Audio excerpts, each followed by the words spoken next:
Ladies and gentlemen, I hope you can hear the sound of my voice. And here we go.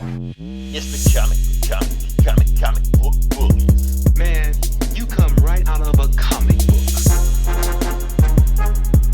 It's the comic book bullies. You will bow down before me! It's the comic book bullies.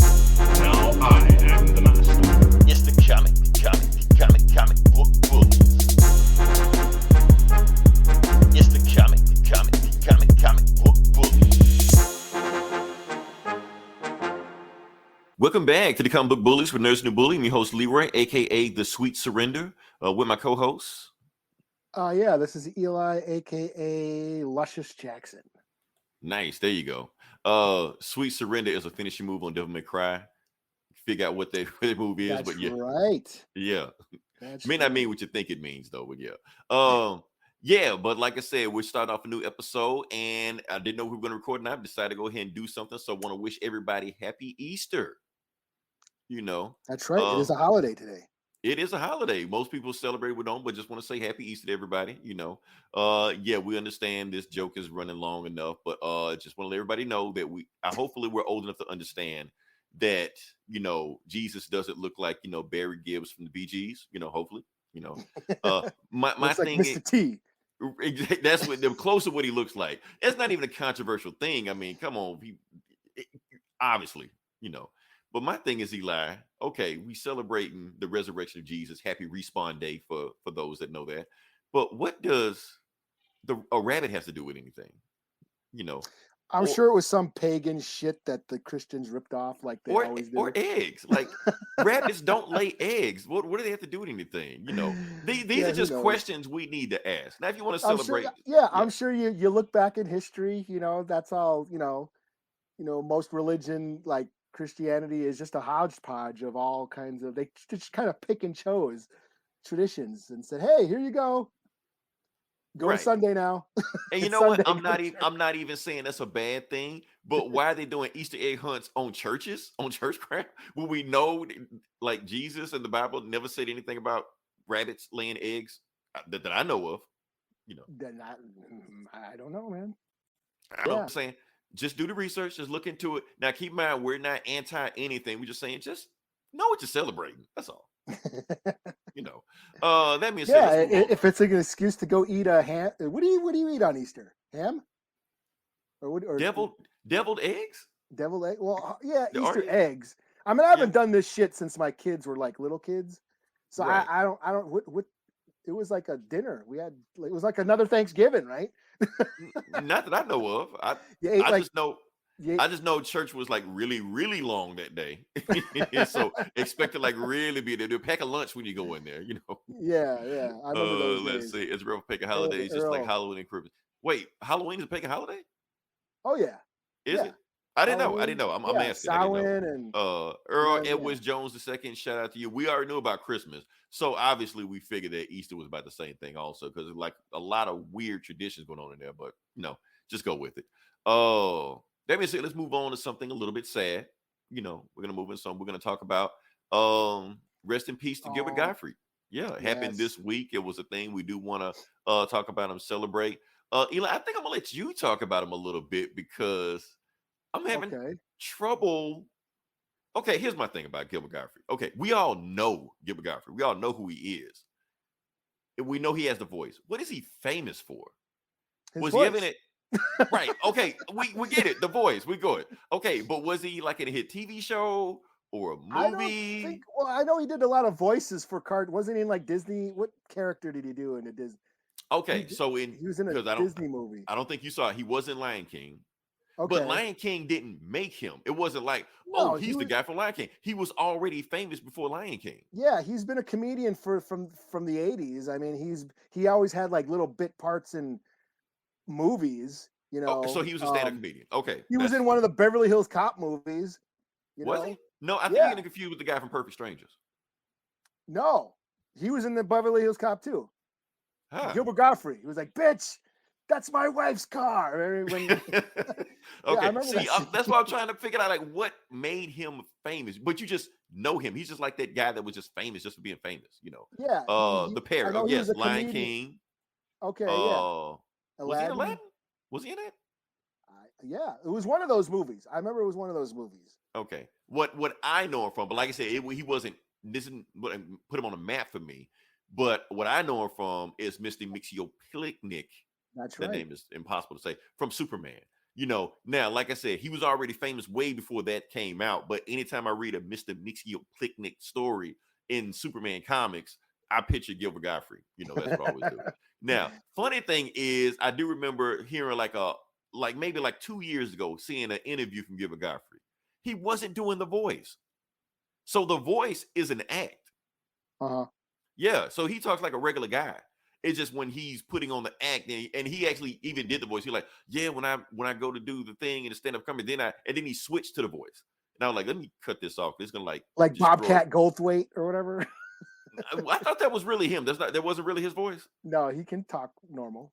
Can he? Oh, I didn't know that. Okay. So yeah, so Gilbert Gottfried apparently was the same way. It was like a thing he just did. It was like a character, So well, he's really famous for the aristocrats joke. He told right after 9/11.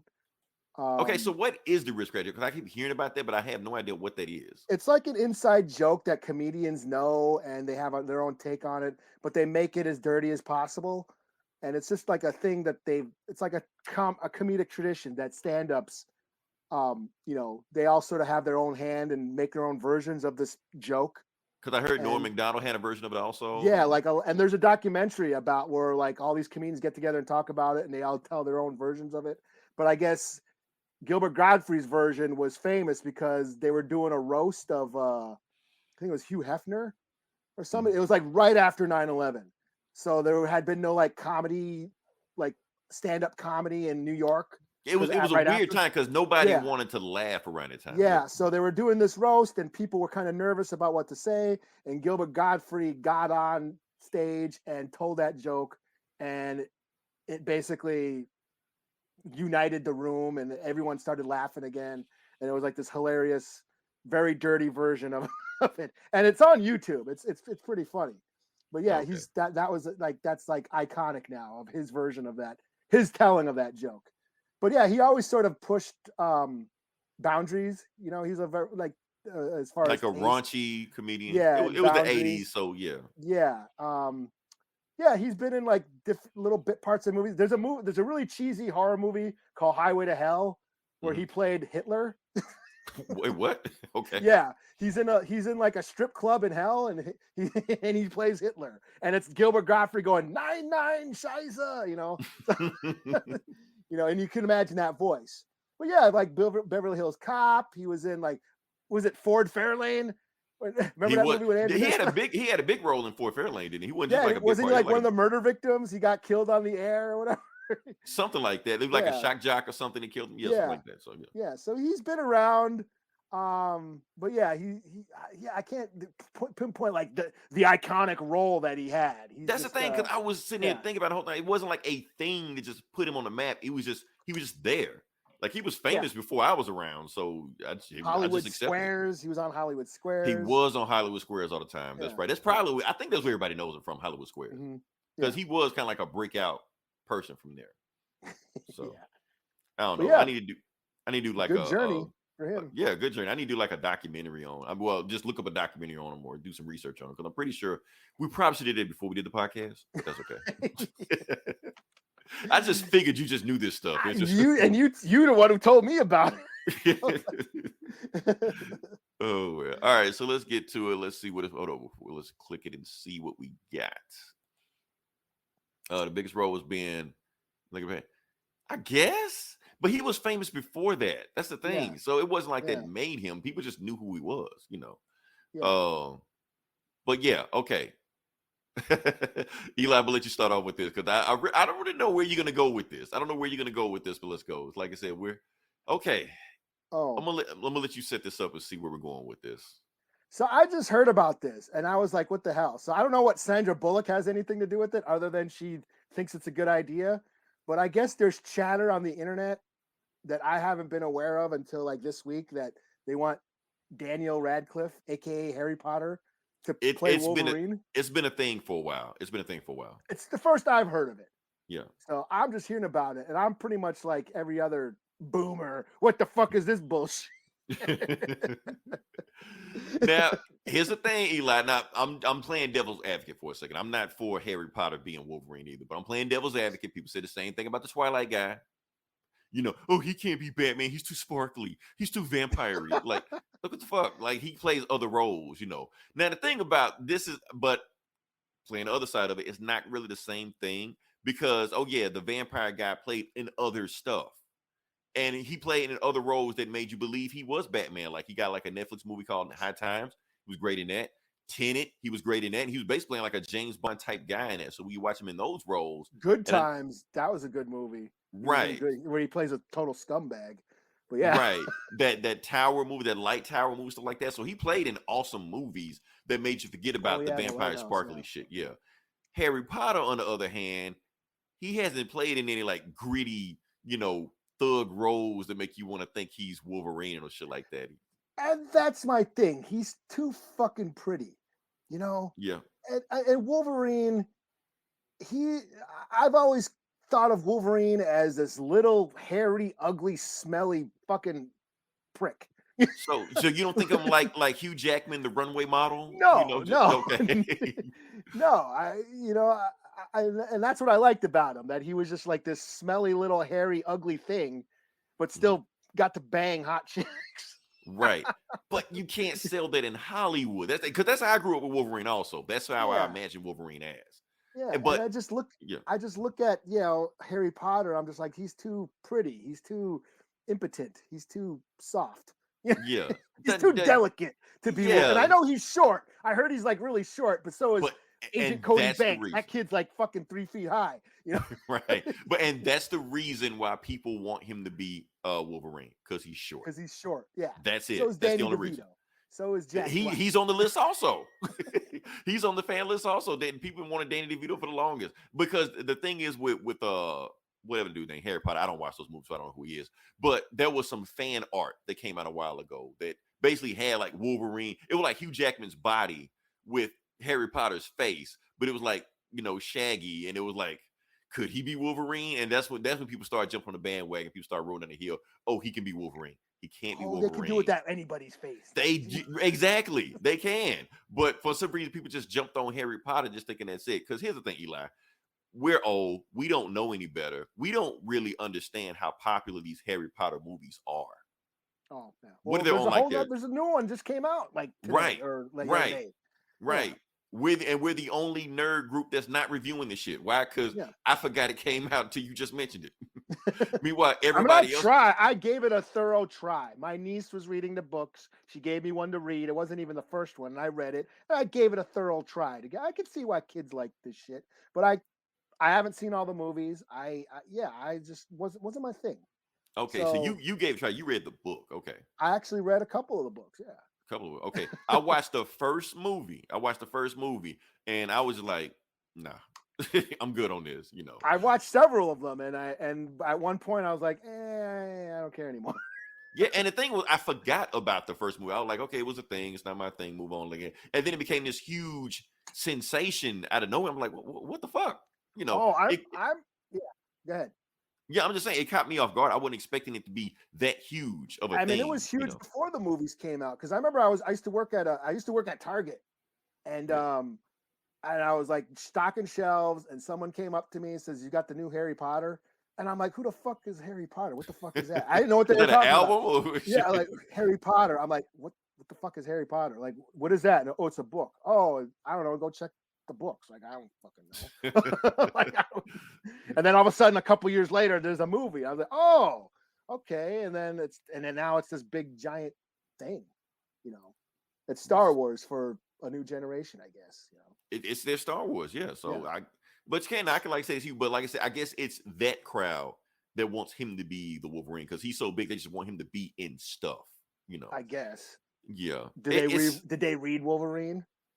Probably not. They just saw. Here we are, the gatekeepers Did you read any of the comics? You know what You don't Wolverine- know this shit. You You know, don't- like yeah. So of course they're doing that, but yeah, they want these people to be in all the movies. They want to be casting everything. Like what Emma Watson, she was hot. Like she was in everything for like a hot minute. You know, people just wanted to be in stuff. You know, I kind of related to, and like I said, I'm not trying to step on your toes, Eli. I kind of related to Game of Thrones. You know, where everybody in Game of Thrones was hot. They wanted Game of Thrones character actors to be in everything. There you go. Jon Snow. Get that dude to play Wolverine. He's hairy. He's already playing a dude. And he, what's he? Oh, he's an Eternal, isn't he? Yeah. I still haven't seen that. He's not an Eternal. He's an Eternal's boyfriend. Oh. But he's a thing. Well, see, they fucked up. See, they fucked that. He could have been Wolverine. Because that dude's like 3 feet high, too. Isn't that dude short? Yeah, but and he like dainty and shit, too. Kind of. He don't I mean, he come off like, he was like, you know. He was like a Viking. And you know who would, in my mind, who would be the perfect Wolverine? Who's already somebody, but who would be the perfect Wolverine? Who? John Bernthal.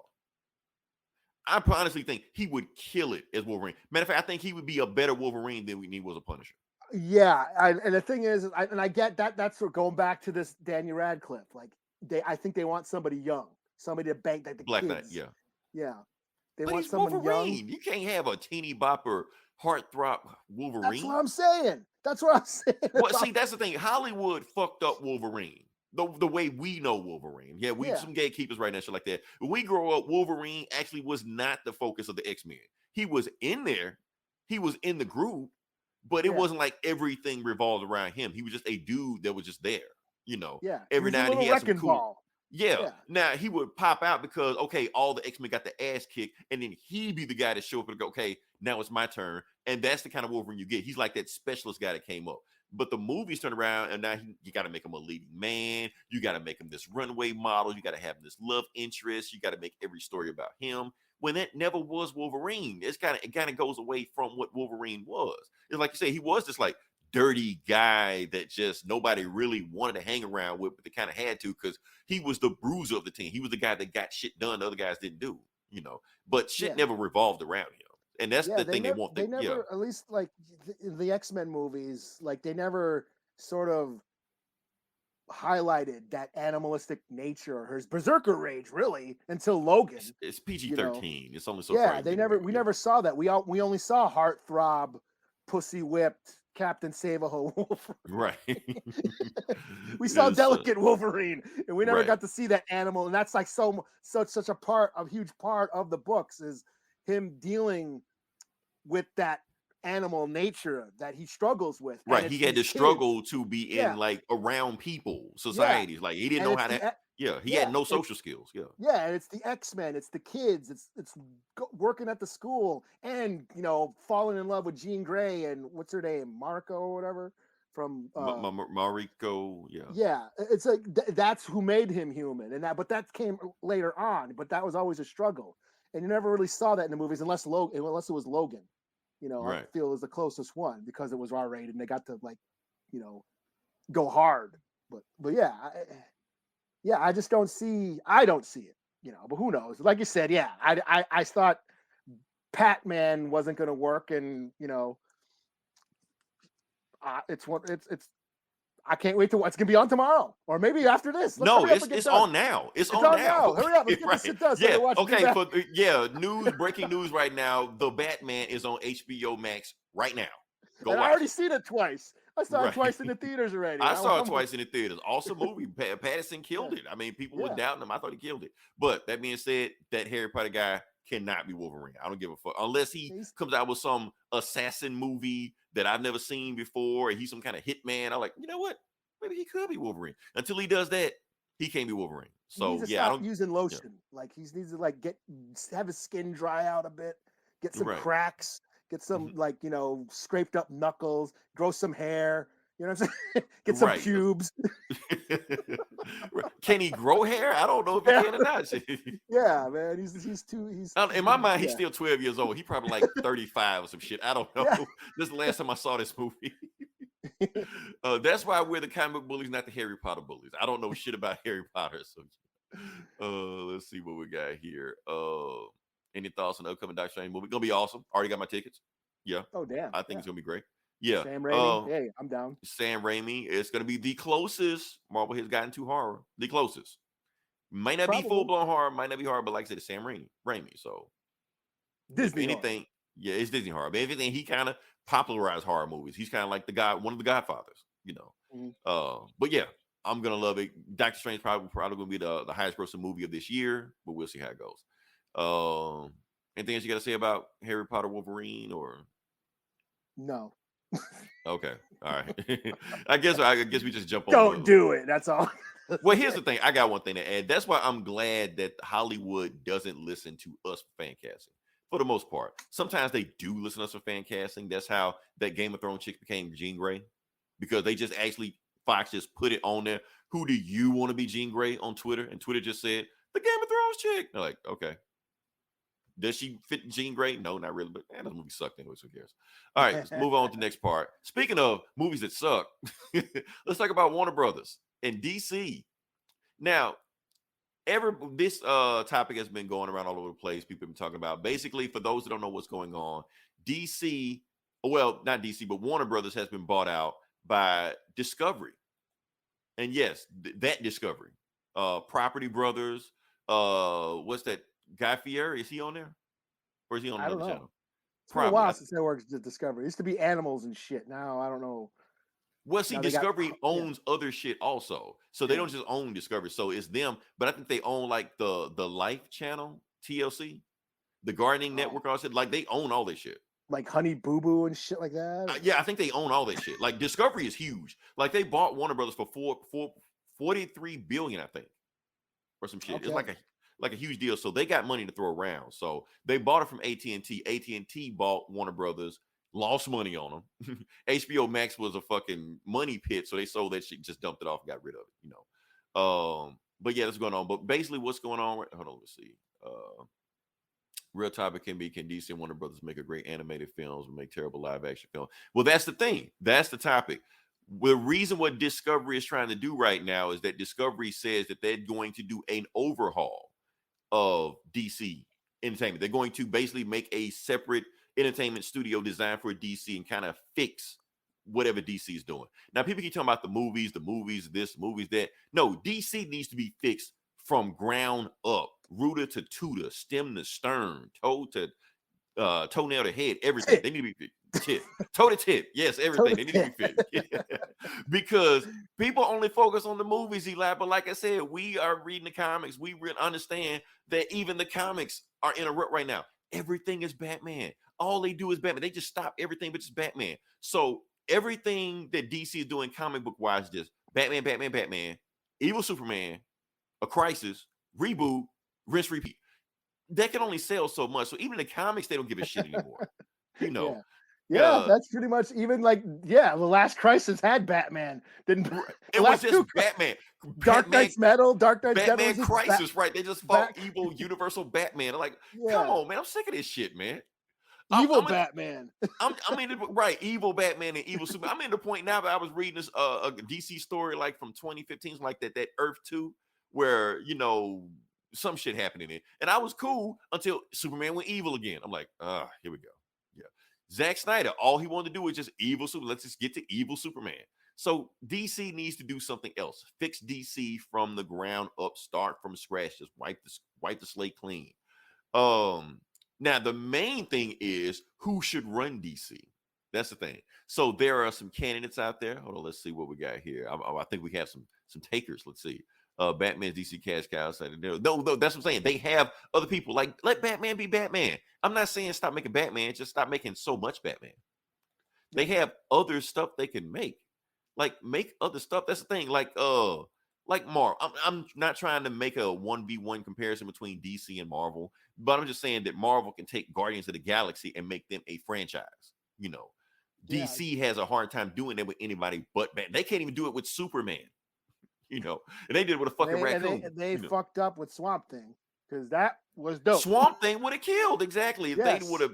And on top of it, not only that, they could have made Swamp Thing a movie. And if you're trying to make like an overall DC universe like that, you could have worked Swamp Thing into that universe. It would have fleshed it out. He's part of the Green. He's part of the Elements, all the stuff like that. Justice it could League work. Dark.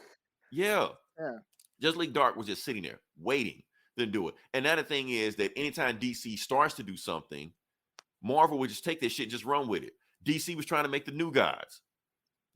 Marvel's like, well, what do we got like the New Gods? Eternals? Okay. They made Eternals after like these New Gods even thought about it. And now they went in, okay, Eternals flopped, but the point was the movie still came out. New Gods, on the other hand, that shit is in development hell. New Swamp Thing was fire. It was, and they killed it when the second episode came out. Yeah.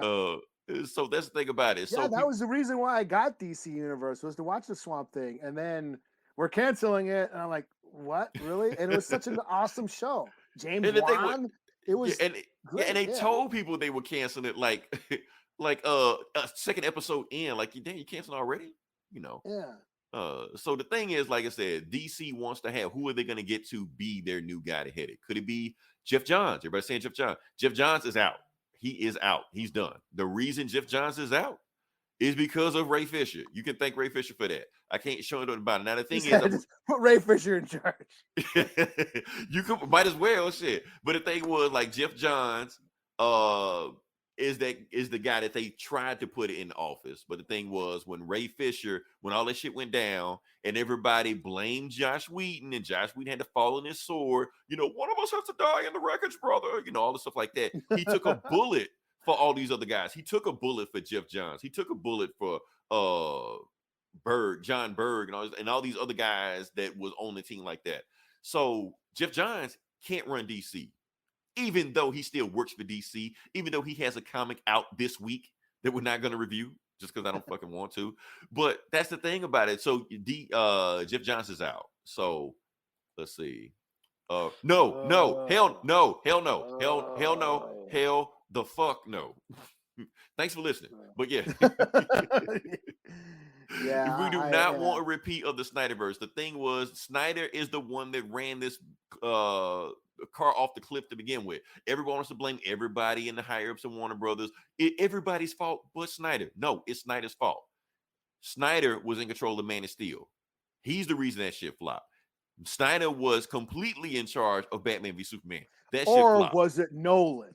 Because you want to talk, well, Christopher Nolan's Batman movies were all dark and gritty and all this shit, and then they try to put that into Superman. Man of Steel was all dark and gritty Superman and emo Superman and shit. Okay, so yes, Nolan, but you're blaming Nolan on his influence on what he did. Okay, yeah, Nolan was popular. Yeah. Yes, Nolan does have some blame, but you can't directly blame Nolan for it, even though he does have some blame for it. Because DC's dumbass were like, okay, since Batman worked with this type of style, let's use this for the Flash and all these. Like, no, that doesn't work. Let everybody be different. Like Superman, you don't need to do a template for Superman, because I've seen YouTube videos of Man of Steel and Batman Begins, and about how both of them like wandering loners that come back and got to go find themselves, and they got to fight this dude from the past like that. They're almost the same movie, and they don't need to be. Man of Steel, Superman does not need to be a Batman clone. Like, even going that route makes no sense. And that was my beef with Man of Steel. It's like, he was so whiny and like, dude, you're Superman. Right. You're Superman's awesome. supposed to be upbeat and happy. Quit bitching, dude. Like, just go fly, dude. Right. But you know what? I took it for what it was at the time. Eli, I was like, okay, he's learning.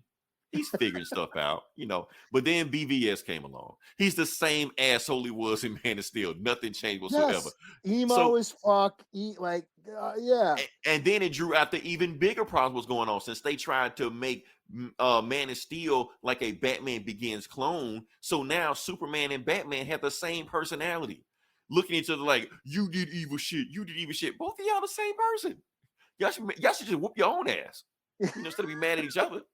I know, man. And it's like, and then he's just like, it's safe to say that DC doesn't know yes. I mean, that's the thing, is like, when Marvel took characters nobody gave a fuck about and turned them into icons.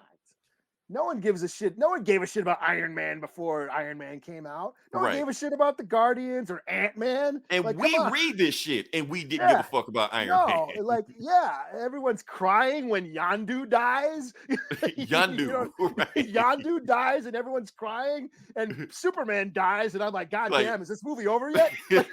Oh, we got 20 more minutes of his God funeral. damn, Oh, can shit. you fucking die? Oh, Jesus. You know. And then he comes back to life. Hey, let's go kick this dude's ass. Wait a minute, let me ask my girlfriend's permission first. Can she come with? Right. Like, Everybody I gotta else is home going first. fighting. He just I'll went go home. see my dude. mom first. I'm like, oh, geez, dude, you got asses to kick. Go, yeah, yeah. I'm gonna go. It's gonna be 2015 all over again. Right. We don't need to do this. The We're dark more on times. we're more on the same page. But yeah, that's the point we're trying to make, is that we don't want to go down that road again. Because the thing is, here's the thing, Eli. I've come to terms that the only reason I like the DCEU movies and the Justice League movies is because it's the closest thing I'm going to get to a Justice League movie. So it's like, you either take this or you get nothing. So you better like it.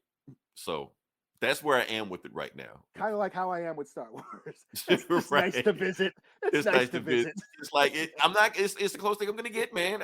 Yeah. You either take this, you get nothing, you know. So Yeah. so I'm watching it, but I know it's not what it needs to be, because none of these characters are acting like they're supposed to be. It's like, the thing about Zack Snyder is that, yes, he's a visual dressed like that, but he doesn't know this shit. He doesn't know these characters. He probably knows it better than anybody else that works at Warner Brothers, but that isn't saying much. He looked at he probably read The Dark Knight Returns. He looked at the picture in Watchmen, you know, The Killing Joke, and like, let's just make a movie, you know. Yeah, he saw some scans, you know, on Facebook and shit. It's just like, make a movie. He doesn't know this shit. He doesn't get this shit. You know, that's the thing about it. And that's the thing, like I said, I'm not trying to make it a comparison between Marvel, but the thing is that people keep saying, all DC needs to do is just get another Kevin Feige and they'll be fine. No, getting a Kevin Feige is not DC's problem. Their problem is they don't have Kevin Feige. That's the problem. Kevin Feige understands this shit. He understands what this world is. He is a comic geek. He knows comics. He's not ashamed of comics. He doesn't look down on them. He wants comics to bring to life. And at the same time, he also knows the movie business. He understands both worlds. Like, he worked on the X-Men movies, and he realized everything he learned from X-Men movies, like, okay, don't do this shit. Yeah, he was working on the Ghost Rider movie. He was working on Ghost Rider. He He was working on Punisher, all stuff like that. Yeah. So he knows comics and movies. He understands both worlds. So he knows how to bring the comics to the movies. Oh, so who's worse, Bryan Singer or Zack Snyder? Oh shit. Well, if we're talking about their both have made cool movies. It's just their comic movies. Well, first off, Bryan Singer's a piece of shit. So that's, yeah, that is true. Movies aside. So yeah, we're not gonna go there. I want to get, you know, flagged or whatever like that. But yeah, but yeah, that's the thing. So they need, just getting a guy and just putting him in the Kevin Feige role is not enough. You need Kevin Feige. This is like saying, oh, Chicago Bulls need to win. All they need is another Michael Jordan. Just go get a Michael Jordan. You know, it's how hard can it be? You know, it's not the same way. You're just not gonna replicate what Kevin Feige has done, because Kevin Feige is pretty much a unicorn. And and I think they just need to stop. Everyone just needs to stop trying to replicate what Marvel's done. Yes, that's another problem. They're chasing Marvel. Chasing Marvel was got them in this position to begin with. You know, let's crank out Justice League in 3 movies. Like, what? You know, let's slow this shit down. Figure out these people are. You know, and like I said, one of the reasons that Justice League movie was 4 hours, because for some reason they can't figure out how to make Cyborg a solo movie. They didn't want to give Cyborg a solo movie, which is one of Ray Fisher's problem. If he's so important to the role and he got so much backstory, explain that guy. Because he's not like Batman or Superman. Nobody knows who the fuck Cyborg is. Even people that read comics. And so don't shove him in a movie. You might get away with that with Flash. I mean, but still. Also Moon Knight. No. No. I'm sorry. Look, this guy's giving us requests and we're just shooting them down. Earl, I love you, but we can't. If you listen to another podcast, there's a reason we can't do it. Yeah. Anything else you put, we'll talk about it. Michael Bay taking over DC. I don't know. As long as they're not like the Transformers movies. Well, here's the thing. I've always said this, there's one difference between Michael Bay and Zack Snyder. Michael Bay knows he's making a shit movie. That's the thing. That's the difference. Zack Snyder thinks he's making cinema. That's the problem. You know what will make this movie art? Slow-mo. Exactly. And a fucking a hymn out of nowhere, shit like that. So, Him. so that's my thing. I'm not trying to shit on DC because this thing, and I've said this for long. For people that don't know this, I'm gonna just put this on the table to begin with. I'm actually a bigger DC fan than Marvel. I've always been a bigger DC fan than Marvel. That's why it hurts me when I see shit like this and I try to defend it and I try to watch it and I try to drag other people to go see these movies. Hey, you want to go see Justice League with me? No. Birds of Prey? No, I'm good. So I gotta watch this shit by myself. It's damn near like Megan Fox is Wonder Woman, please. This isn't 2008 anymore. She's like 3 feet tall too. You're right. But that was fan casting time also. People wanted Megan Fox to be Wonder Woman badly for some reason at the time, So I don't know. I mean, I like the shared universe stuff is a little iffy, some are good, some like but it seems like when they kind of do their own thing, that's the best stuff, right. I agree. Like the Suicide Squad, Peacemaker is the best thing they've done. That's not attached to anything. Yeah, the James Gunn shit. Fuck you. James Gunn should do it. Give it to James Gunn. James Gunn's a little bit too wacky. I mean, he's good for his area that he's in. I don't know about him taking over everything. I don't know if I want to see a James Gunn Superman. I don't know. Suicide 1 or 2. Oh, and then he'll be adapting that scene in one of the Dark Knight books where him and Wonder Woman are fucking in the sky. Oh, you know what's gonna happen? Causing storms and shit. Right, like people just dying, volcanoes, shit like that. And Wonder Woman at the end, I think I'm pregnant. Like, what the fuck? I felt the earth move. Get the live action stuff and the animation team. Well, here's the thing: most people don't know that some of the animation team was working on those movies. Like the same guy, like Jay Oliva, whatever, like that. He was working on those BBS Man of Steel movie. Like he got that team over there. 2 is way better. I'm sorry. Yeah, 2 is better. 2 is a much better movie. But what I watched the other day that I hadn't watched in like a couple decades was that Batman Sub-Zero. And I was like, holy shit, that was great. Exactly. That's another thing about it. Okay. Now we're talking about the animated series. Now, honestly, that animated stuff they're cranking out now, I feel like DC is kind of like downhill. They need to get it back up. But like the 2000s, the late 90s Batman animated series, honestly, they were doing a shared universe then. Justice League Unlimited, Batman Beyond, Batman, Superman. Honestly, that was a better and more cohesive universe than the MCU. I say that to begin with. I almost feel like the MCU stole their shit. Yeah. Like, okay, that's what you doing. Let's do that, I was sitting there watching Batman Sub-Zero and I was like, wow, this is great. Like I might but I might like it better than Phantasm. And I'm not shitting on Phantasm because I know this is the internet. Oh my God, how could you hate Phantasm? I don't hate Phantasm, all right? Mask of the Phantasm. Awesome flick. Yes, Mask of the Phantasm is great. I'm just saying, watching Sub-Zero, it's just very straight to the point. I felt like Phantasm, kind of with all the flashbacks and all this shit, kind of meanders a bit. Whereas like Batman Sub-Zero, it's just Victor trying to save Nora again. And it's like it kind of complements the Heart of Ice episodes. And I was like, wow, I was really into it. I was like, this is fucking great. So yeah, just to see them focus, to just stay focused. I feel like when you have a good story and you stay focused on the story and quit trying to set up everything, that's what fucks up the stories. You know what I mean? They're more concerned about setting up the next movie than actually making a good movie. Yeah.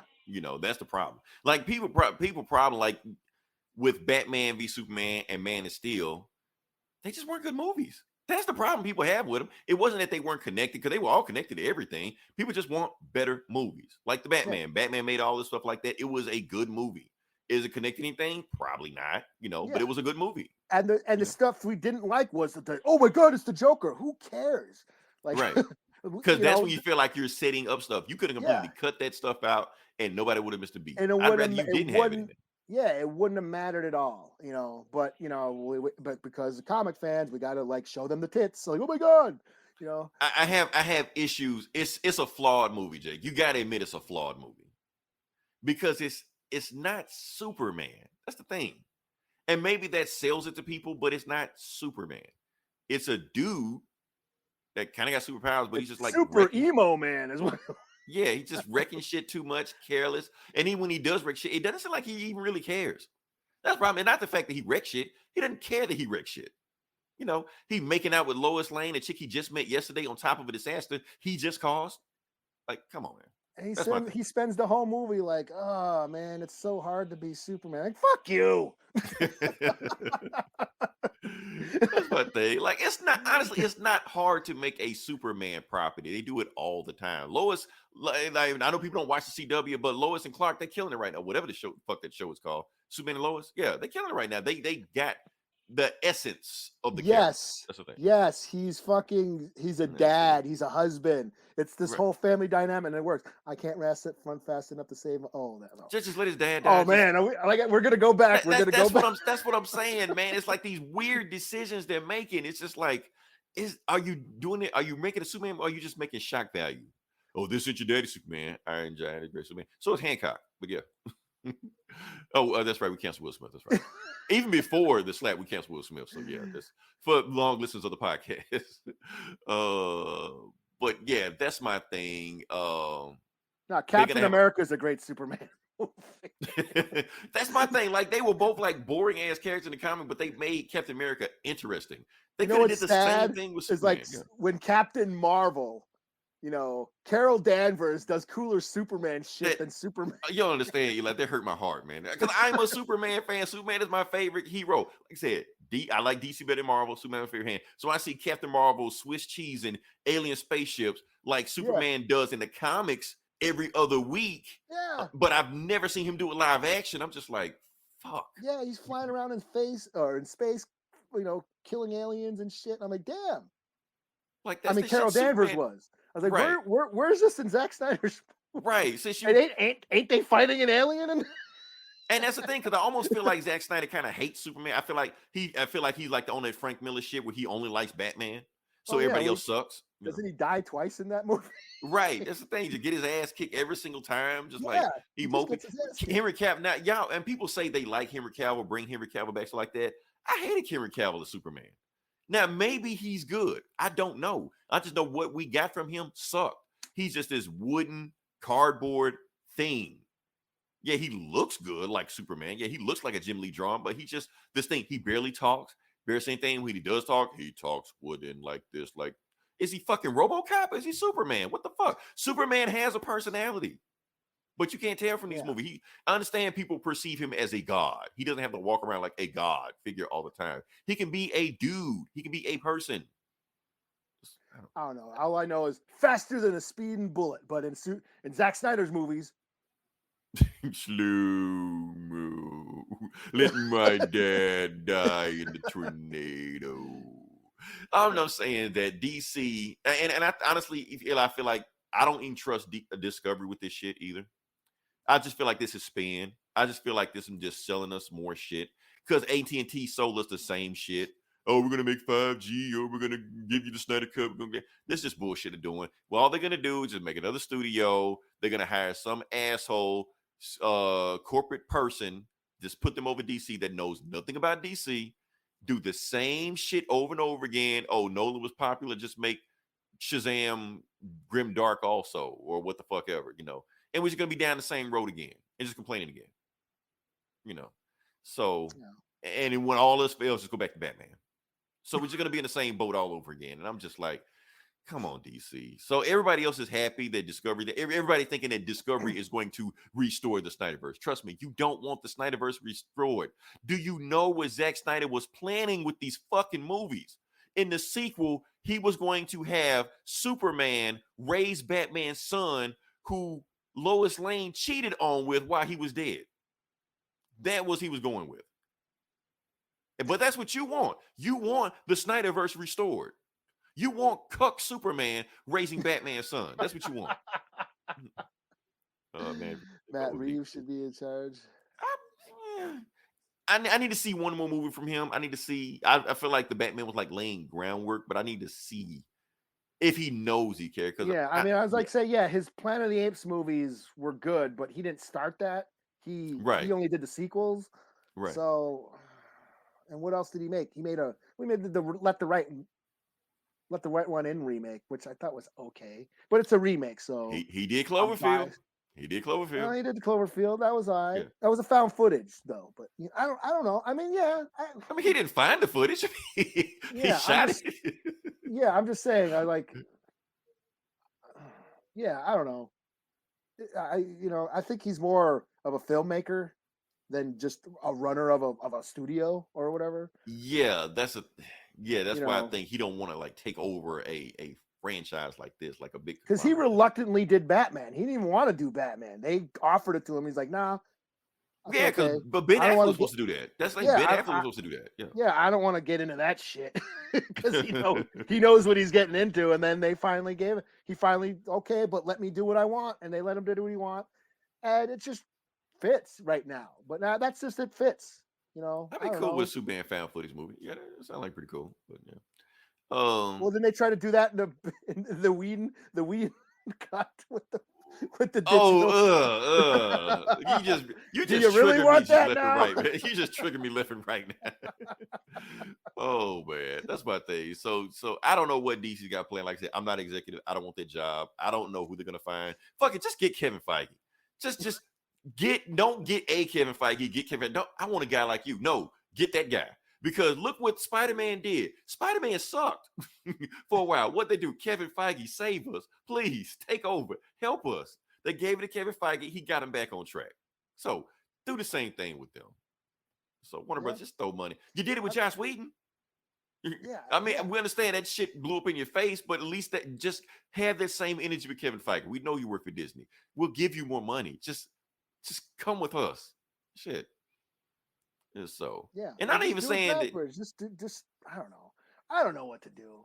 I don't know what to do. Yeah, and the thing mean, is, like people keep saying, do what Marvel. Marvel is not perfect. That's one thing. I think we're the only people that realize that, Eli, that Marvel is not perfect. Marvel has flaws too. Marvel has room for improvement. And those are things that, Warner Brothers could capitalize on. They just suck at it right now. But the thing is, they could capitalize on that and do those things. But I don't know. I think we talked about this shit. I didn't want to talk about this shit that long. Yeah. Now we just feel like we're just ranting just for no reason. It does feel like 2015 over again with Snyder sucks. Like the upcoming line story for you guys excited for shit. I don't know. Well, what's that? Okay. Well, we're waiting on Hulk and Thor to fucking fight. Yeah, that's it. We need to get caught up with that because I'm kind of lost on that. I haven't read they flip flopped and shit. Well, Venom, Hulk is in another universe and Thor is like drunk and shit. I don't know what the hell going on with them, but they're supposed to fight. I don't know. So, yeah. That's what it's leaning towards. Okay, can we move on to the next part of the podcast? Well, I think we talked about that Snyder shit. Okay, everybody stick around. Now we're going to talk about the comic books. I know this is the part where everybody usually just dip out on us, but this is where we have to start talking about comic books. So like I said, this comic book bullies, we'll talk about the comic books. We're going to jump into it. And Eli, I guess we starting off with me, you. You got more books, so you should probably go. Actually, not really. I go first. Okay, I'll go first. Okay. I guess I'm going to do this book because Marvel was really shoving this book down everybody's throat. So I feel like we should go ahead and talk about it. Nostalgia, man. Nostalgia. The member berries. Remember this? So that's what we're talking about right now. We're going to talk about the X-Men House of 92. People don't know what the XCII meant, so I went and Googled it because I didn't know what it meant either, and that's what it meant. So it's the House of 92. So here's the thing. So it is X-Men 92, but it's a spin on it. So it's the X-Men 92, but it bridges the gap between the X-Men of the 90s and the X-Men of today. Oh, I thought it was just like the cartoon. That's what I thought, but it's not. It is, but it isn't. So let me explain what's going on. So because it's kind of complicated, but everybody's trying to stay with me because it's okay. Here we go. So what we got here is you see you got the Saved by the Bell thing. It's all right because this little 90s shit to remind you that it's 90s, So it starts off with the X-Men of the 90s. Gonna bleed you. I'm not even gonna read the dialogue. It's X-Men doing X-Men shit. They fighting Sentinels, got the ass kicking shit like that. And they're fighting a master mold in space. Eli, does this sound familiar? No. Okay, not from that 90s cartoon shit, but from House of X. Remember when they had to go to the sun and fought that Orcus thing? Oh yeah, It's the same thing. Nimrod or some shit. Nimrod, they had to stop Nimrod from going online. They're telling the same story, but they're telling it with the X-Men 90s Oh, thing. is this one of Moria's lives or something? No, I'm gonna get to that. I'm gonna get to that. Yeah. So anyway, so the X-Men are trying to take down Master Mold, and Ball of Trash is like, no, they build Krakoa because they have Krakoa here. They just built Krakoa. You know, there's some shit happening between the X-Men 90 happened now. So basically, like the X-Mansion got destroyed. Professor X is dead. So they're coming here to stop all stuff like this to kill a bunch of Sentinels, but the Sentinels like wiping them out. So the Sentinels are killing them. Oh, and Storm's doing the wind and fury, lightning, all that shit she said in the 90s cartoons like that. Yeah, here comes Rogue. Yeah, sugar. So they doing the 90s shit, but they get killed left and right, So anyway, cut to the end because they just got their ass killed. And so anyway, Bullock of Trash still like, I'm about to press the button. So where's Wolverine? And he's about to say, I need to call and he cuts off. So it's Orchid. They work for Orchid on this, just like in the Hickman run. So Wolverine shows up. He's like, and they basically, and Jean Grey is telling Wolverine, whatever you do, don't let him push that button. This button right here, don't push that button. Do whatever you can to stop him. And he puts the button anyway because he says some shit like, yeah, I killed her and that's why I'm going to kill the rest of you. So Wolverine freezes. He pressed the button. So the one thing they told him not to do, he did. But all the X-Men are dead. So they just like, call him. He needs to take them out. So that's when Magneto shows up. Magneto's just like, okay, cool. He just blows up the place. Just kills everybody. They could have just did this shit to begin with, but fuck it. So he blows up Master Mold. Actually, I think he kills everybody on there, including himself. He's dead too. So, but it's the X-Men. Who cares?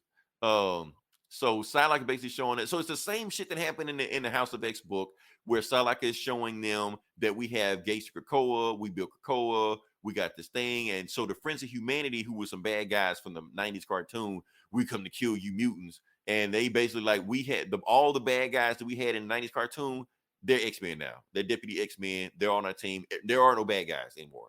So we call them. They go take these guys out. They fight them. And get to the end. Anyway, cut to the end. It's Krakoa shit. The thing you need to know, and matter of fact, they even, to me, my X-Men, all this shit like that. Professor X is back, even though he died in the 90s cartoon.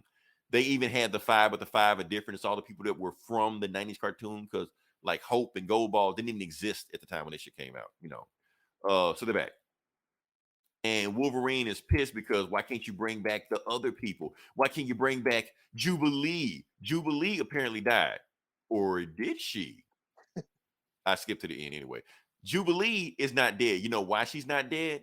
Because she lived the 10 lives. She's the one that knows everything. Yeah. So it's the 10 lives of Jubilee. But she's pretending like she's dead. And so, yeah. So the Charles and Magneto stuck her in some place where nobody knows she's there. She's just sitting there, and all she's doing is just telling them the stuff that's coming. She's like, y'all did the one thing I told you not to do. Yeah, let him push the button. So Nimrod is coming. So Nimrod is coming in this universe too. And Wolverine's just like, I smell Jubilee. But they told him Jubilee was dead, So, but anyway, the X-Men at a Dazzler concert, that shit jamming, and Orcus is forming their own team. Bullock of Trash has turned his body into a Sentinel now. So, and to be continued. So that's the thing. So it's I get what they're doing. What they're doing, they know that people are just going to just buy this book because it's nostalgia. But what they don't know is that they're getting like a Hickman's House of X guide for dummies. That's what they're getting. So they kind of like streamline that shit. Oh, the shit you missed for the last 30 years. Here you go. Which, not the worst idea. It may not give you what you thought you were buying, but it's not the worst idea.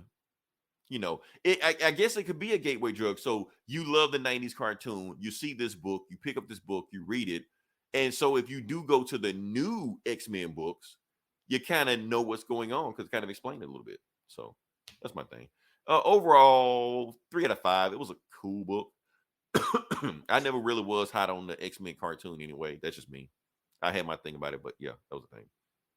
So yeah, what you got? Let me do this Thunderous book. Cool. Okay. I know you yeah. got some kind of angle. I know it wasn't just some shit you just picked up. Oh well, yeah, it's a native comic released on Dynamite. Okay. So yeah, it's a graphic novel. It dropped this week. It's written by Natalie Peters and M.L. Smoker, and with art by Dale DeForest. Now Dale DeForest, he's making waves these days. He's a Native American comic book artist. He has his own books, but he's also been working for Marvel. He actually did the illustrations. I don't know if you remember Rutherford Falls. Oh yeah. There was that during the credit sequence. There's that little illustrations at the end during the credits. That's him. And he did this book, and it's basically it's more of a kid's book.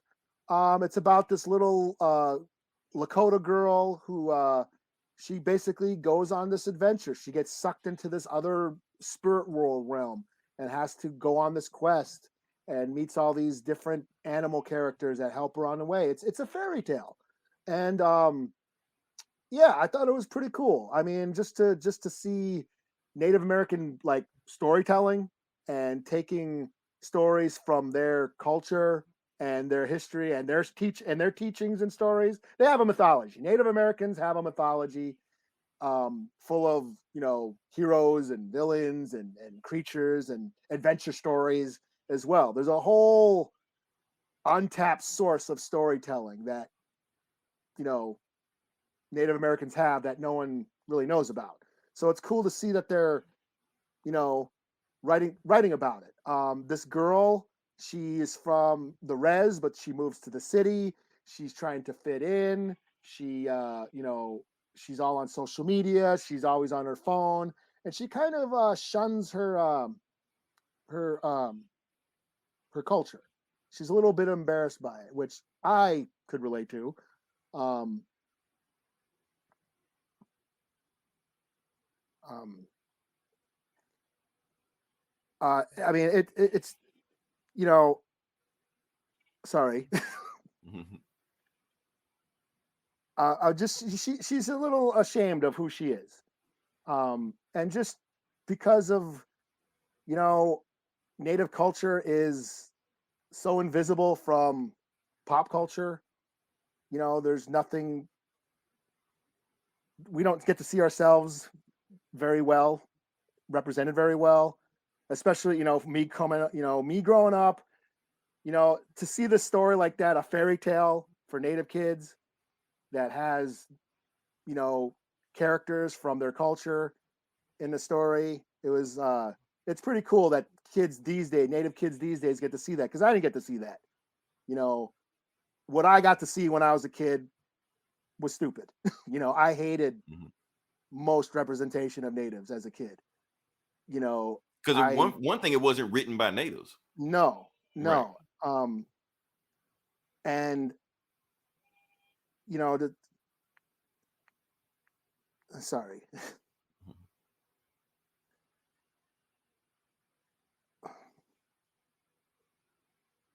Sorry. Just like, you know, when all this shit about, you know, what I got to see, everything I hate. I always bitch about the stereotypes and Native comic characters, how I hate them all, and, you know, and just all the stereotypes. You know, I couldn't stand it, and, you know, it's like almost I was ashamed of my heritage as well. You know, and when people talk about the sports teams and the mascots and the fucking Halloween costumes and shit, and oh, what's the big deal? It's just a costume. It's just a game and all that shit. It was all clown shit to me, you know, and all the fans hooping and hollering and the tomahawk chops. Oh, this is honoring you. It wasn't honor, you know. I felt they were all acting like buffoons, you know, and it was just clown shit to me, and I didn't like it. I didn't want to be that. I didn't want that. I didn't want to be associated with that. So it's like almost I resented that part of myself for a long time. And so I just think it's cool that a book like this exists, where Native kids can have a fairy tale with their history, with their culture, and done correctly, done accurately, you know. So yeah, it's basically a fairy tale, a Native fairy tale with a Native child, and it's got language, and it's got the history, and it's got, you know, which is and there's another controversy in the Native community about, you know, there's like hardcore traditional Natives that are like, these stories aren't for entertainment purposes. Like, they don't want, these stories aren't for outsiders.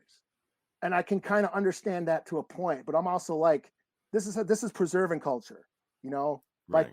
by using the comics and whatever film or whatever art to tell these stories, you're preserving the culture, you're preserving the history, you're preserving language. There's Native language in this book, you know. So it was really cool to see that, you know. And like I said, it's geared for kids. It's a sweet little fairy tale. She goes on a quest. She goes on a fellowship, you know, if you will. And she completes her quests, and she has a better appreciation of who she is and her history and her culture and the stories, you know. So yeah, I found it pretty moving. So, yeah. But like I said, you can see the difference when you're telling your own stories. That's the Yeah. difference. Yeah. yeah, it is written by Native writers and you know, Native artists.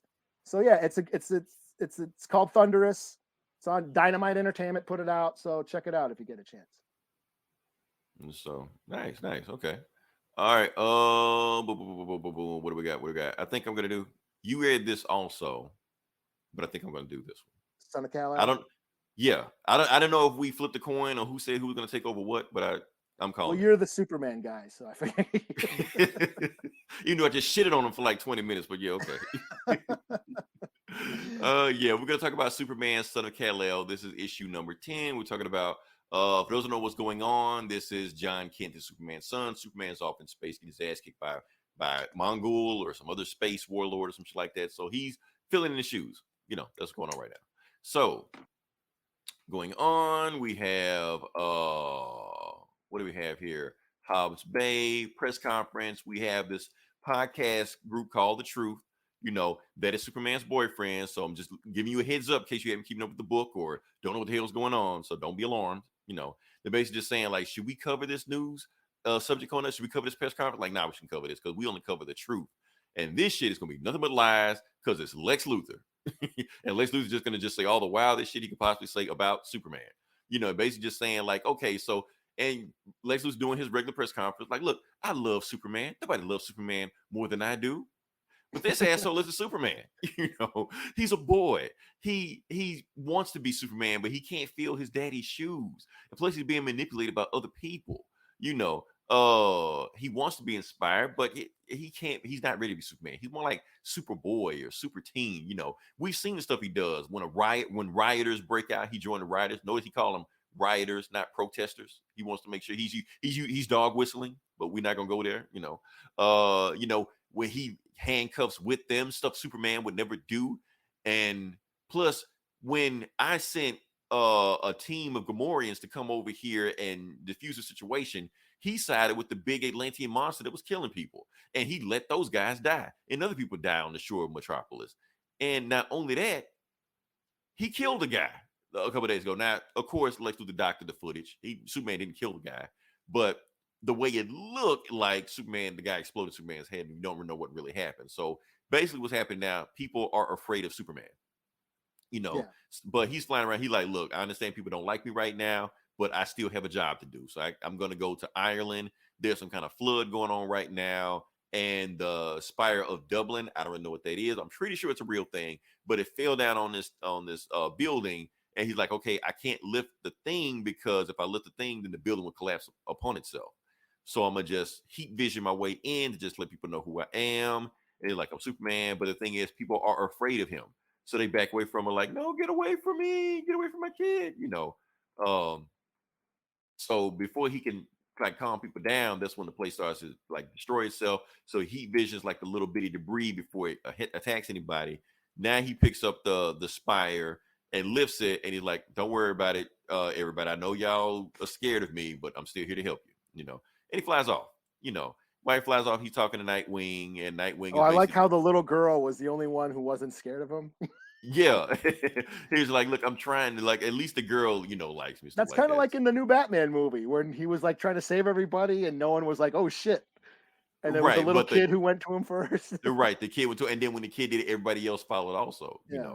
So Nightwing is talking to John, and he's just like, yeah, are you hearing the stuff they're saying about you? He like, "Yeah, I can hear my super hearing." Like, no, you might need to watch it. They're saying some stuff about you right now. While Lex Luthor's still just saying all kind of crazy shit, like, "Can you really trust the son of an alien?" And Lois Lane shows up in a what, Lex? What you about to say? You know, and and Lex Luthor just like, "You know what? Let her come on. Don't." Oh no, he like, "Yeah, you gonna let Superman? Superman needs his mommy to defend him, you know." And everybody's stamping now. Lois Lane is a news story. She's just like, "No, I just came over here to just challenge you because I know what you're planning, Lex. So all I want to know is that, are you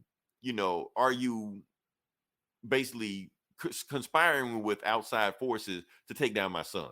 You're like, "What are you talking about? I don't know what the hell you're talking about." "Well, if you know what you're talking about, why don't you touch this?" And he pulls out the golden lasso.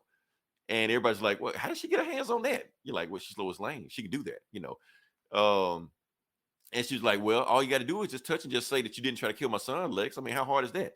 Do it on national TV if you're telling the truth." And Lex Luthor just like, "You know what? Forget you. I'm out." So he just leaves. He's like, "I ain't got to touch that shit." You're like, "Uh-huh. Look at you, Lex." So then one of the guards tried to get their hands on Lois Lane, and Lois Lane like, "Yeah, you really shouldn't have did that." And then as soon as she does that, boom, Superman shows like, "Get your hands on my mama," before I embarrass both of you on TV. And then they just leave. Like, "Let's go, we're good." So they leave, and basically Jay just like, "Don't you got to return it back to Wonder Woman?" You're like, "What, this? Nah, ain't even Wonder Woman. I just painted a rope gold. That's all." Like, "But you fool Lex Luthor." "Yeah, well, I guess he may be the smartest man in the world, but maybe not that smart. So while they're doing that thing, Jay and John are talking, and Jay is just like, "Are you gonna tell your mom?" He's like, "I'm scared to." Like, "You scared to talk to your mom? Like, aren't you Superman? Like, you scared to talk to my mom?" "But yeah, but I worship your mom." So while Lois comes in, see him talking, she's just like, "John, let me talk to you." Take him to the next room, and she just hugs him. Basically saying, "I'm proud of you for coming after me." So Lois is cool with it. Clark is cool with it. You should be cool with it. Calm down. All right, so we go And to she that. says that she knew. She had kind of suspected. Yeah, it's kind of suspect. She's like, "How did you suspect? Like, for a decade, you didn't even know Clark Kent and Superman were the same person." you know. She's like, "But look, ever since then, I figured this shit out.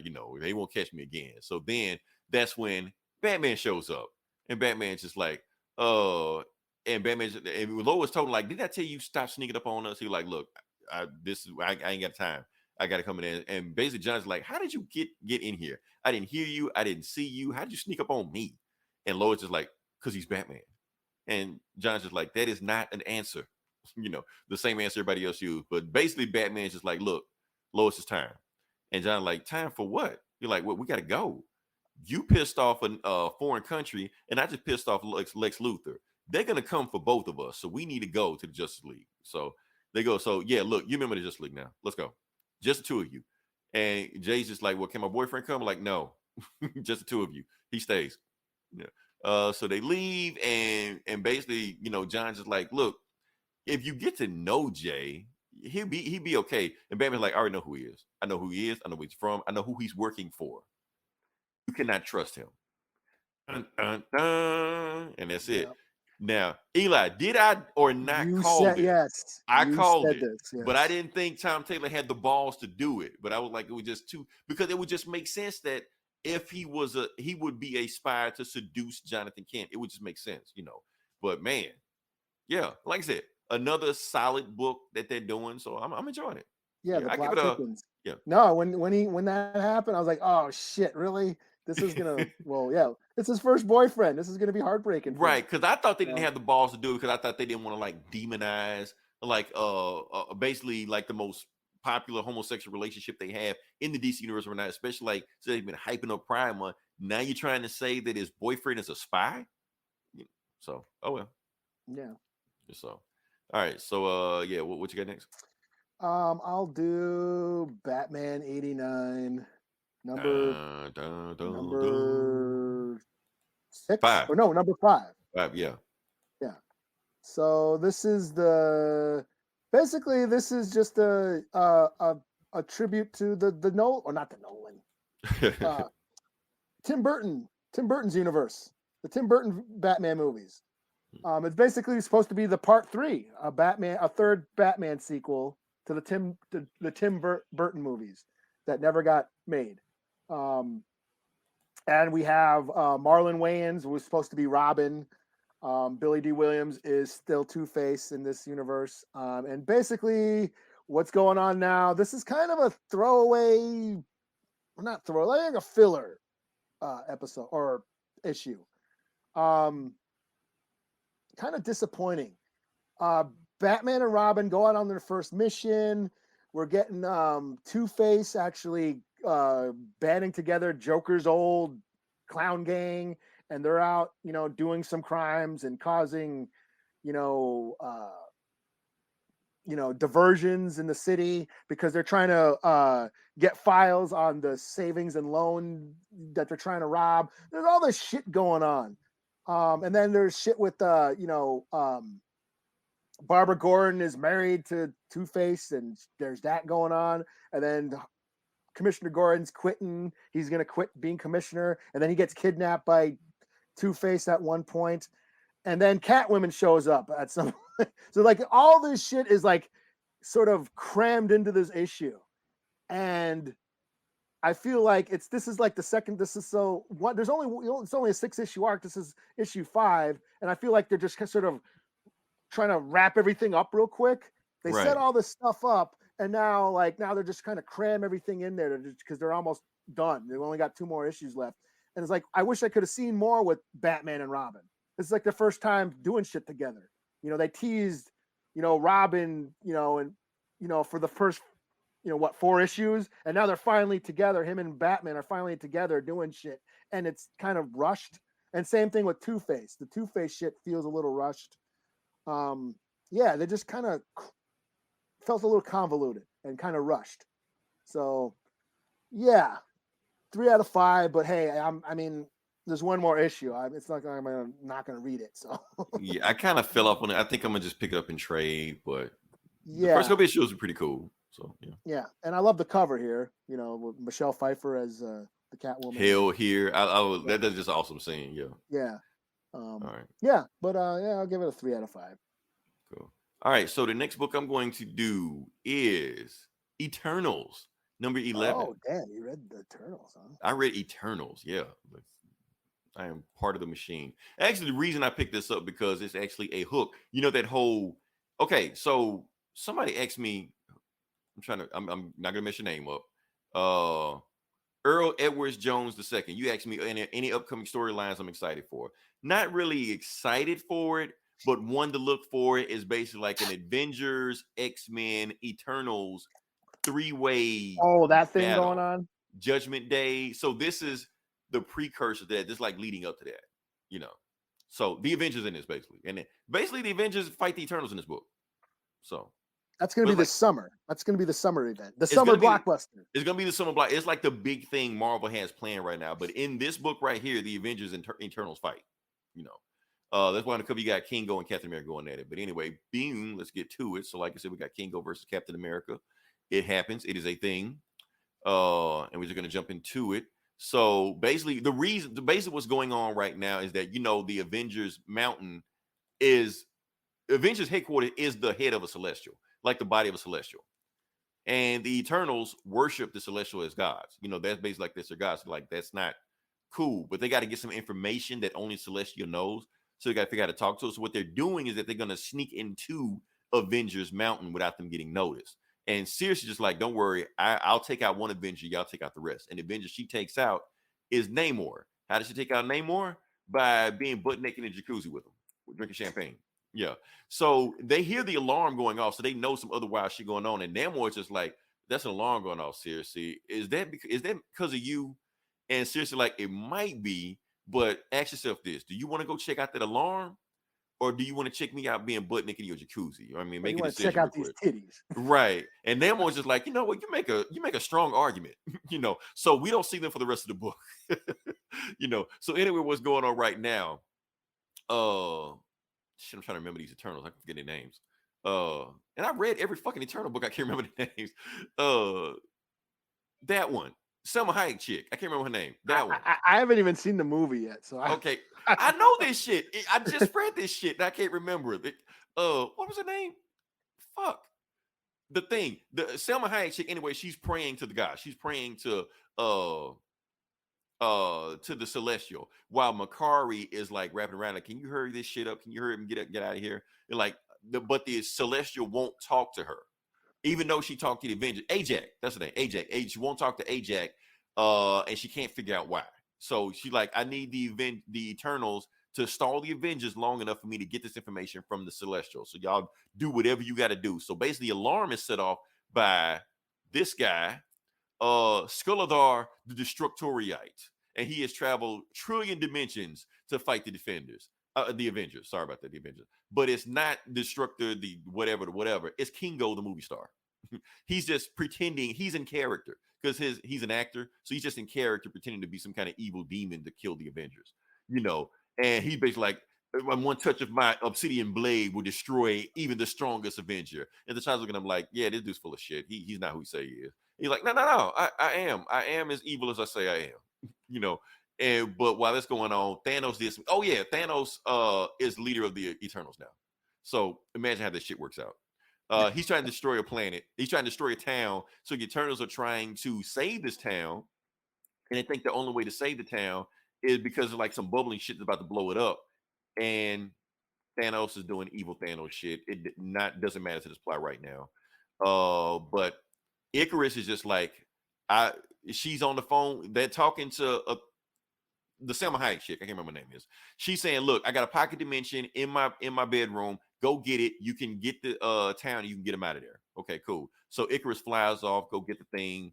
The pocket dimension, grabs it, snatches it, gives it to Athena. They put the town in the pocket dimension. That way, Athena, Icarus, and Gilgamesh pick it up, take it off to the other place. So that way, when the thing does blow up, it won't affect the town. But it lands like wrongly, and everything is destroyed, even though all the people are still alive. So the people are pissed. They're like, man, you destroyed my house. You destroyed my car. What the fuck you do that for? We were trying to save you. From what? Boom, and then the thing blows up from that. Because that was going to kill you if we left you there. So you're like, well, damn, what does my insurance cover this? Can I file it under act of God? We're like, nope, we're not God. So you're screwed. So yeah. All right. So anyway, Thor is about, yeah. I Googled it. Yeah. Her name was Ajax. Yeah, I just said, yeah, they finally put the shit in it. Yeah. But I knew this shit before that. I just couldn't remember for the reason. Anyway, so Thor is about to beat the shit out of Kingo. And Kingo is just like, before you beat the shit out of me, there is a town that might need your help that Thanos was trying to destroy. Now, I don't care because I'm evil, but you might want to care. So Cap is like, Carol, take a team, go check it out. We'll handle this asshole right here. Like, you handle me. I'm the most evil, destructive being in the bam. Captain America smacks him in the face, you know. And so knocks down. And then T'Challa's just like, I've seen your fighting style before. You took that hit on purpose. You're not Destructor, the whatever. You're an Eternal. I've seen you fight before. So he was like, well, there's no reason for me not to kick your asses now. So Kingo fights Black Panther and Captain America. And the way they're talking, they're like, because Kingo basically like invented half of the martial arts they know, because like he's been around forever, you know. So they're saying that he's good enough that he can probably take one of them one-on-one, but together he can't take Cap and Black Panther at the same time, you know. So while we're going to that, the Eternal, so Ajax get pissed. She's like, okay, you want to talk to me? She grabs a mace and just starts beating the shit out of the Celestial, you know, whatever like that. So when the Avengers finally get to where the Eternals was for that town that just blew up, and Echo comes there first. And the Avengers are there, and it's like, okay, Eternals, what the hell y'all doing? Phoenix Echo? Like, yeah, Phoenix Echo. She gets there. Yeah, she's there. She's like, okay, what the hell y'all doing here? So the Eternals don't say shit because they're still stalling for time because Ajax hasn't got the answer from the god yet, you know, from the space god. So they don't say anything. They just stand there. But what they're doing is that they're mentally talking to each other, coming up with a strategy, coming up with a game plan, because that's one of the powers the Eternals can do. So Oh, more evil Thanos shit. Don't care. He's beating shit out of the daddy. Who cares? So the Avengers are still talking like, okay, are y'all gonna say anything? And all Gilgamesh says just said, okay, take out the strongest one first. Take her out. So they hit Carol, but they really were going for Echo. So they threw that pocket dimension thing at Echo, and she gets sucked into a pocket dimension, and she's gone. And they're like, but she's the Phoenix. She'll be out eventually, but they'll at least get her off the table for right now.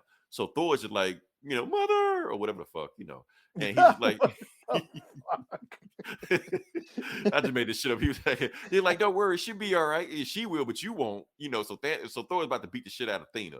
And then that's when Tony's talking to Icarus. He's like, Icarus, before we start this, you are nigh indestructible, right? He's like, all right. You're like, cool.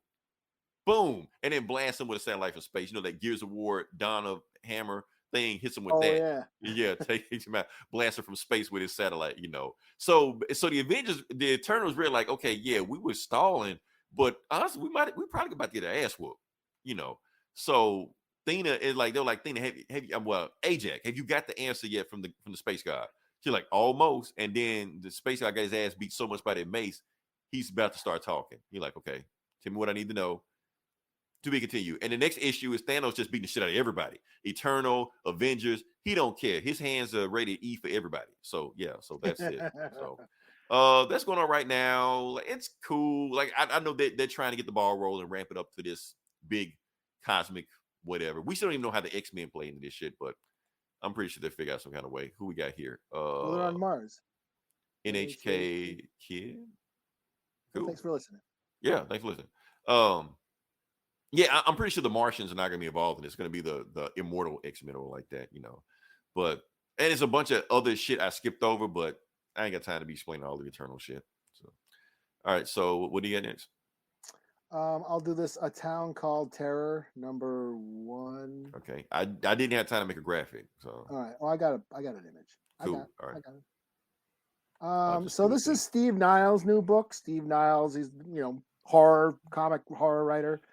30 Days a Night, amongst others. And this is his new book on Image. Is it Image? Yeah, Image. And it's basically kind of a weird thing. I'm not sure what's going on yet, but basically this dude gets kidnapped and taken to this town called Terror, where strange things are afoot. There's some weird shit where like the Strangers or the Purge, these guys just kind of show up in the middle of the night and take this dude. There's a weird introduction where a guy puts a dismembered body back together and it comes to life, kind of like Frankenstein. I got Frankenstein vibes from that. So not sure exactly what's happening, but all this weird, creepy shit's going on. So I'm intrigued, but not completely sold yet because I just don't know what the story is quite yet. This dude gets kidnapped, and I guess he's from that town. I haven't been here in decades or whatever, So I'm not sure what it is yet. I'm not sure if I'm gonna wait for the trade or if I'm gonna read the next issue. But Steve Niles, I have faith in him.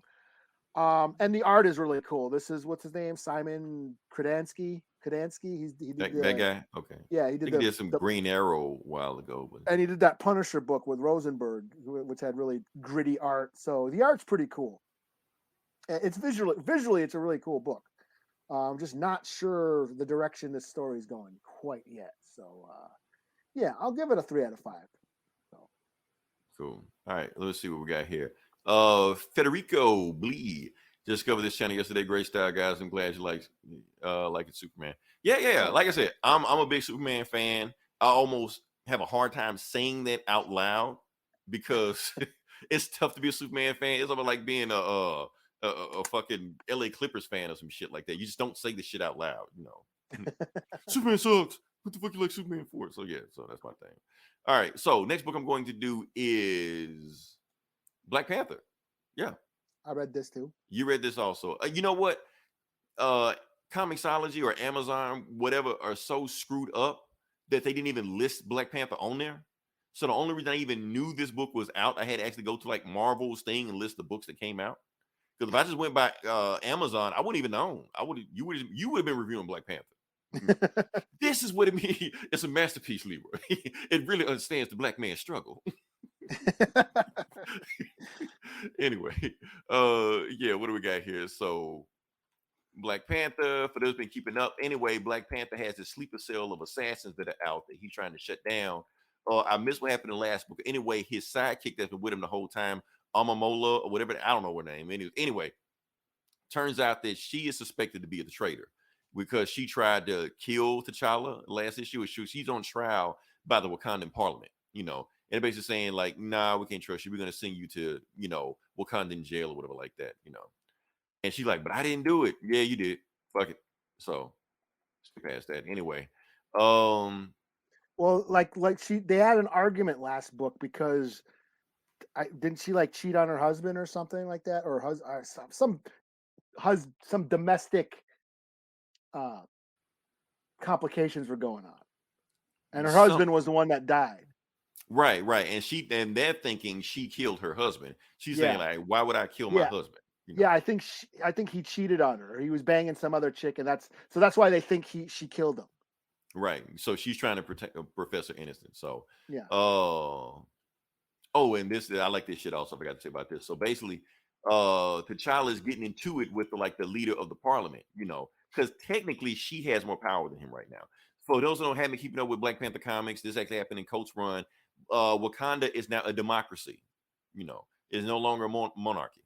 Did I say it right? I said it right this time. I always screw that up, but I said it right this time. So they're a democracy. So basically, T'Challa, even though technically he's still king, he's really just a figurehead. He has no power. He has no political power. He's like the Queen of England. She don't really do shit, So that's going on. So Shuri is trying to have a conversation with the chick that, one of T'Challa's sleeper agent, and she's just like, so tell me why you didn't do what you did. She's like, I didn't do it. If I wanted to kill T'Challa, he'd be dead. And you're basically saying the same thing you did. It's basically saying that, oh, you killed him because your husband was more loyal to T'Challa than he was to you, and that's why you killed him. He was like, oh, that's what you think of me? Sure, you think I'm just some kind of lovesick puppy? Oh, I'm so in my feelings. I'm so much of a woman. I can't handle it, this girl stuff. You're like, you know what? You smart, but you dumb as hell. That was you said, to Shuri. Yeah. She's like, and Shuri's just like, look, okay, I can't prove it. Give me a chance. And I try to prove whether or not you did what you said you did. But if it finds out that you did do it, it's going to be some issue. We're going to have some problems, So basically, Shuri is just like basically telling Black Panther what's going on. She's just like, okay, I've been digging into those assassins that came after you, and something isn't adding up. They were getting encrypted messages from somebody in Wakanda. Somebody in Wakanda is plotting on you. There's a traitor in the country, but we don't know who it is. They're like, okay. Well, and like, sure, who do you think it is? So they have a conversation as she's talking to the head of the parliament. And like, well, obviously it's only one person it could be. And boom, they're talking to the head of the War Dogs. They thinking the head of the War Dogs makes it because it will make sense for them to do it. If they take out the T'Challa sleeper agents, that makes the War Dogs the military of Wakanda, which makes them the most powerful on the team. So that would easily mean that he's the biggest suspect. And she was like, no, I would never turn on Wakanda. If anybody had an issue with Wakanda that would turn on Wakanda, it would be T'Challa. That's kind of fucked me up right there. Okay, so people really think that T'Challa might be a traitor to Wakanda, but he breaks it down.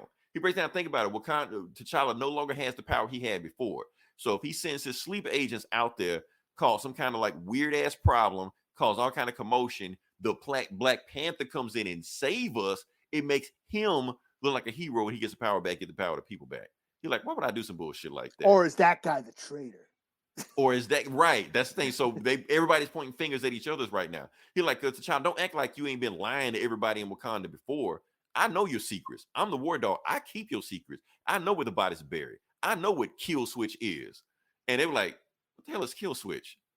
And T'Challa like, well, okay, what the kill switch is, he's like, don't worry about it. I'll tell you what kill switch is in meantime. But for right now, we can't trust anybody. And basically the prime minister, yeah, that's what I call it. I call it prime minister. She may not be the prime minister, but I call it prime minister. So the prime minister is like, okay, look, I can't trust anybody right now, so I'm getting emergency powers. So the War Dogs, I'm shutting them down. I control the War Dogs right now. And as far as T'Challa, hand over your Black Panther costume. They're like, what? And T'Challa looks at it, he was like, okay, Should I beat everybody's ass in this room, or should I just pay attention, just do what she says? You know what? I'm gonna get my costume. She's like, for the good of Wakanda, I'm not gonna make a scene. So they just okay, and then she's like, okay, take T'Challa to put him on house arrest. Don't put him like in real jail. Just have him chill out in a country club, just so we can keep a watch on him until we figure out what the hell's going on. But T'Challa gives Shuri a look and walked off. You know, so when they take out to the room, we take him outside. T'Challa's like, you know what? I changed my mind, and he starts beating the shit out of the guards and shit like that. Uh, Without kicking his suit. without his suit, he has no suit, he has no power. So they're trying to stop him. One of the sky cycles try to take him out. He takes them out, steals it, and flies off. They're like, oh shit, you know. So T'Challa's made his own escape. So they know he's out there, and basically, like, the head of the war dogs telling the prime minister, look, I know what you're trying to do, but you need to give me my powers back. You need to give me power over the war dogs. And if you do that, I'll bring T'Challa back in. She's like, cool. You're in charge of war dogs again. Do what you got to do. Like, cool. Okay, I need everybody to set a perimeter. The shield on the outside of Wakanda, inverse it, so instead of people can't go out, instead of people can't come in, people can't go out. That'll stop T'Challa from going out. So T'Challa is trying to get away from the war dogs, and he sees the shield is up. So he knows if he flies right to the shield, he's going to go splat, you know. But that's what we were talking about, that look he gave Shuri earlier. He's like, I wanted Shuri knew what I was talking about. So right before he gets ready to fly into the shield, boom, a hole opens up just big enough to let T'Challa through. She's like, uh-huh. So he flies through, he cranks up the engine, flies through, shield closes up behind him, and the other war dogs fly right into it, and he's outside of Wakanda. So yeah, and that's what Shuri's like, I got you, bro. So all they had to do was just look at each other. She knew the game plan. That's assist right there. So the head of the war dogs is like, oh shit, I'll tell you what, find out what happened to the perimeter breach. I'm pretty sure Shuri has something to do with it. When you find Shuri, arrest her on site, you know. So, and anyway, the guard sees Shuri, and she just like, wait, I'm talking to Shuri right now, and she wants to break out the the assassin that T'Challa had earlier. You're like, well, hold up, let me send some reinforcements down there. I'm like, it's Shuri, I can take Shuri. She like half my size. Like, I'm telling you, let's send reinforcements before you go take her on. And she's just like, you sure you want to do this? Like, you said, first off, you're a war criminal and you're trying to break out a criminal. So yeah, I want to do this. Like, okay, I warned you. So then she throw her grid powers at the guy and takes him out. So yes, if people haven't been keeping up, Shuri has superpowers in the comics. Where her powers are, whatever she wants them to be. We don't really know yet. But anyway, she takes the guy. Spent time in like the spirit world or some shit. Yeah, she came back. She's like, so she can like communicate with the dead, and she's got like animal powers and stone powers and bird powers. She can fly and whatever the fuck she want to do, she can do it. Anyway, breaks out the girl. They're like, look, we got to go. I know you didn't do it, so we got to find the person who really did it. But before they go there, that's when the war dog's sitting there waiting on them and just like, nah, you ain't going nowhere. You were right where we want you. You might as well just close the cell behind you, because that's it. She's like, oh, really? You're like, how do I know you didn't set this whole thing up? You're like, oh, you just as paranoid as your brother. No, I'm not paranoid. I'm prepared. So she flashbangs them. Boom, makes a run for it. So while they're out there, you know, and they just beat the shit out of everybody. And basically, like, they're out of there, just like, okay, so, but what are we gonna do about T'Challa? He is outside of Wakanda, out his own, being hunted down like a dog by the war dogs, and he don't have his Black Panther suit. What can he do? And like, you really don't know my brother, do you? Look, he may not have his Black Panther suit, but he really don't need it. He still can whoop ass. And all we see is T'Challa jumping down on 3 war dogs at the book ends. So does T'Challa take down these war dogs? Of course he does. When we get to the bare feet, we already know when we pick up the next issue, them dudes gonna have a well-whooped ass, and he's gonna be on to the next adventure. You know, so that's going on. So am I on board with David Ridley's Black Panther run? It's cool. Here's the thing. Okay. Coast was slow. Coast didn't have a lot of shit going on. But Coast had a lot of shit going on. Does that make sense? I don't know if I'm making sense with that. Kinda. Yeah. It was like bigger picture things. There were a lot of things happening. You know, political structure-wise, things were happening. With this, it's kind of just a simple, you know, superhero story. T'Challa's on the run, enemy of the state, which we've never seen before. We've never seen T'Challa, enemy of the state of Wakanda. That's a new thing. but it's cool. But it's not like groundbreaking or earth-shattering like that. It's like it's a cool Black Panther story. I mean, I think there was like earlier in the book, there was all this political intrigue, and that whole discussion was sort of reminding me of Coates. Right. The first, they didn't spend too much time on it. They didn't spend too much time. Yeah, but it was very brief, and it moved the story along. Then we picked up the pace, and then ass whipping started happening. But yeah, I can see where like it was referencing a lot of the political commentary that Coates' run had. Right. It just because it's picking up from that, like it's addressing the political commentary. Yeah, which I mean, don't get me wrong, it was a lot of cool ideas, very smart, very a lot of things. Wakanda in space, man. I mean, that's a thing. He did that, Yeah. So, but it was just so dry. Exactly. Yes. Whereas this is like, yeah, we're gonna. It touched up on it, but then we picked up some pace. Picked up the pace. And we got to some action.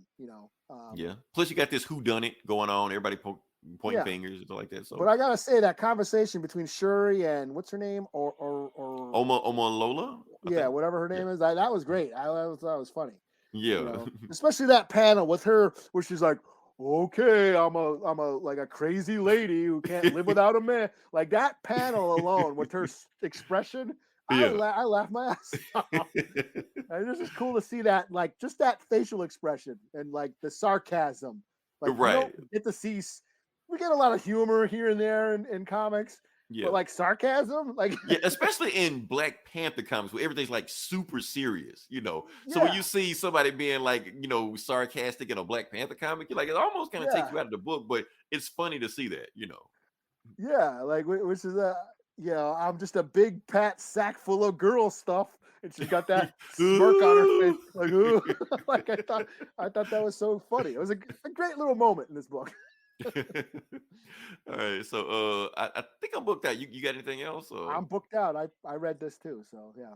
Cool. Okay, so we actually had a lot of books going on. Eli, I don't know how we pulled a full show out of this, but somehow we did. It was all the bitching about DC. Yeah, I'm sorry if you come to see us bitch about DC. You're not gonna see us do that for a while. we're done with that. We just had to get out since we hadn't done it in years. So I think we were due for one. We are reading DC books that are pretty good. Like we did like Superman, KAL-EL, the son of KAL-EL. That was, it's not like we're totally shitting on DC. Yeah, even though everybody else is, we're the only like comic book reviewers that actually like this book. Everybody else shits. They spend an hour and a half longer than we are just shitting on this book by itself. Why? Because Superman has a boyfriend. Gives a fuck, man. Let it go. Anyway, follow us next week. I don't know what we're going to do next week, but we will do something. We will make a show out of nothing. We will be Seinfeld of the comic book world. We're going to watch Batman again. No, I won't. Actually, I will. Yeah. As soon as this podcast is over, I'm turning on the Batman. Until then, this is Leroy. This is Eli. We'll talk to you guys next week. Same bully time, same bully channel.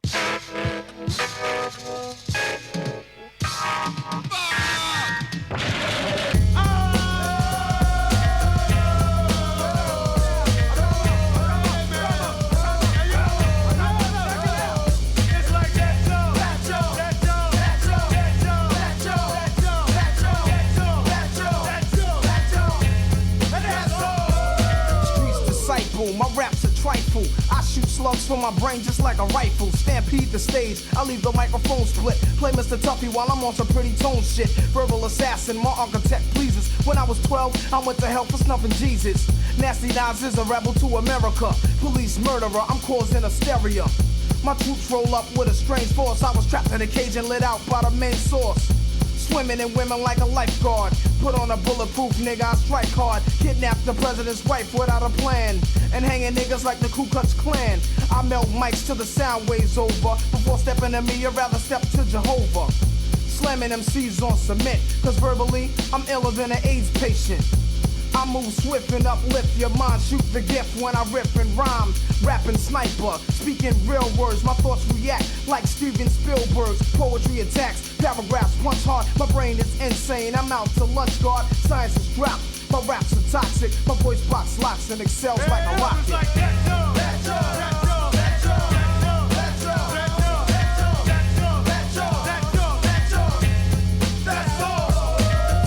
Merciful and they curse me when I grip the mic. I show no mercy. I got heart. I rip the party apart from the scenes and hem them up like bell-bottom jeans. But you get done. You get blues like 501. Brothers alive, but I bet ya I'm live, son. So let me get upon the scene and redeem the dream of a team and knock them out like Mitch Green. Smoke some Thai weed flow at a high speed. Rap on off break, starting like North Flakes. Cause I'm living larger than the founders of 50 and Asiatic brothers that many rappers envy. So round up your crew and entourage and let the God merciful just take charge. Some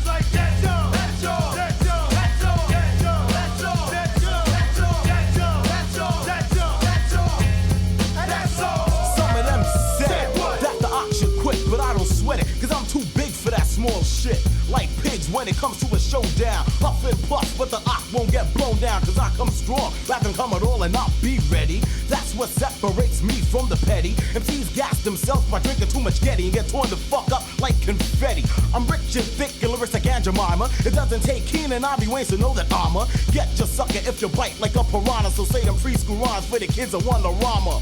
Point blank period with no comma. Rhyme so dangerous, call for the homicide, cause I knock them dead even when I'm at my worst. The only future that lies ahead of them is the lights from the hearse. Got game like a crackhead, but don't be misled. I keep rappers on lock like a dread. Knots in the head from the words that I said. Should get a shovel and dig your grave, cause the shit you talk is dead.